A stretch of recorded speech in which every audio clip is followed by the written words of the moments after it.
আসসালামু আলাইকুম এভরিওয়ান, কেমন আছেন সবাই? আজকে আপনাদের সামনে নিয়ে আসছি আমার ডেইলি ব্লগ। আর আমার এই ছোট্ট ভিডিওতে থাকবে আমার সারাদিনের কাজ কাম আর আমি সারাদিন কি করি। তো চলেন আপুরা শুরু থেকে শুরু করা যায়। সকালে যখন ঘুম থেকে উঠি তখনই মাথায় একটা জিনিসই ঘুরঘুর করে, আজকে কি নাস্তা তৈরি করব। না ঘরে যাওয়ার পর দেখি বাইরে গুড়ি গুড়ি বৃষ্টি হচ্ছে।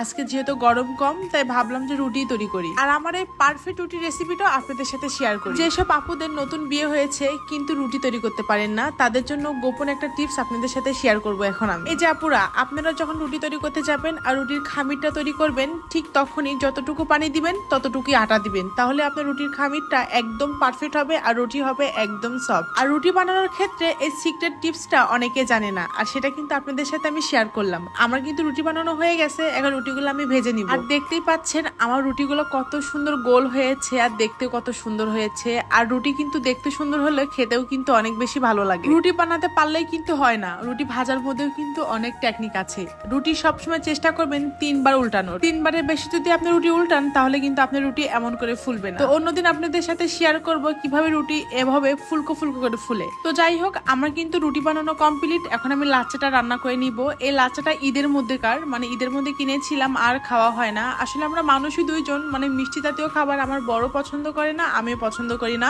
এমনকি আমার ছেলেও খেতে চায় না। তো আমি কিন্তু সকালে নাস্তা তৈরি করে নিয়েছি। আর আজকে সকালে নাস্তাটা একদম জমে গিয়েছে।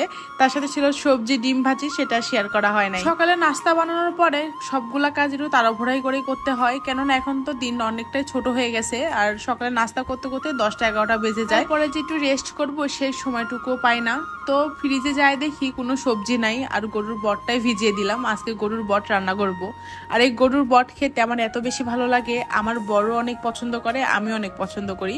তো রান্না বান্না করতে চলে আসছি। আজ আর রান্না করতে খুব একটা সময় লাগবে না, আজকে শুধু ডাউল রান্না করব, তার সাথে গরুর বট রান্না করব। আর আমার হাতের এই স্পেশাল আলু দিয়ে গরুর বট সবাই অনেক বেশি পছন্দ করে। আমার বাসা যেহেতু উত্তরবঙ্গে, মানে নাটোরে, আমাদের নাটোরের মানুষ কিন্তু আলু দিয়ে গরুর বট অনেক সুন্দর করে রান্না করে, আর কি যে মজা লাগে খেতে। কিন্তু আমার শ্বশুরবাড়ি এলাকাতে আলু দিয়ে গরুর বট খাওয়াই বুঝে না, আর আলু দিয়ে গরুর বট নাকি একটু মজা লাগে না, আসলে ওরা খেতেই জানে না। তো আমি প্রথমে কিন্তু গরুর বটটা দিয়ে দিয়েছি। এখন কিছুক্ষণ কষানোর পরে তারপরে আলু দিয়ে দিব। যেহেতু গরুর বটটা আগে সিদ্ধ করা ছিল, মানে যখন কাটা হয়েছে সিদ্ধ করে কাটা হয়েছে, আর গরুর বট সিদ্ধ করতে খুব একটা সময় লাগে না, তাই আলুও দিয়ে দিয়েছি। আলু আর গরুর বট একসাথে সিদ্ধ হবে।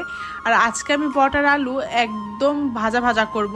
আর এই ভাজা ভাজা খেতে কি যে ভালো লাগে, আমার তো ভীষণ ভালো লাগে। তো আমার গরুর বট রান্না কিন্তু হয়ে গেছে, কত সুন্দর কালার হয়েছে দেখতেই পাচ্ছেন। খেতে যে কি যে মজা হয়েছিল আপনারা বলে বোঝাতে পারবো না। তো আপনারা যদি ট্রাই না করে থাকেন অবশ্যই আলু দিয়ে এভাবে গরুর বট রান্না করবেন, অনেক বেশি মজা লাগবে। তো এটা হচ্ছে ফাইনাল লুক। তো এখন একটু পরিবেশন করে নিব।